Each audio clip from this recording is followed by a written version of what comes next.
heshima ya shemeji yangu ndugu yangu Agrey Mwanri, na nikuhakikishie Mheshimiwa Naibu Waziri wa TAMISEMI wa zamani na mkuu wa mkoa mstaafu, hawa wote wanaoleta ubadhilifu na kila kitu nasukuma ndani.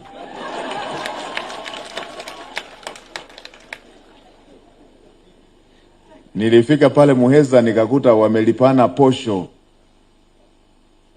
fedha ya jengo la utawala, fedha ya mradi wamelipana posho milioni 343.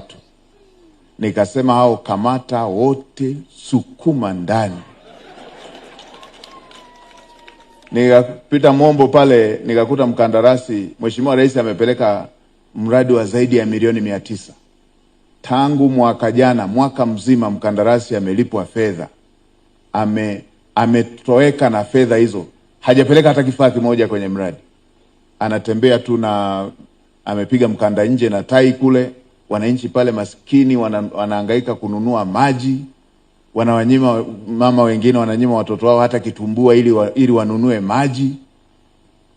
Na katika kufuatilia ikasemekana ufanyike uchunguzi, jambo liende mahakamani, kasema huyu tulimpa fedha hajatekeleza mradi.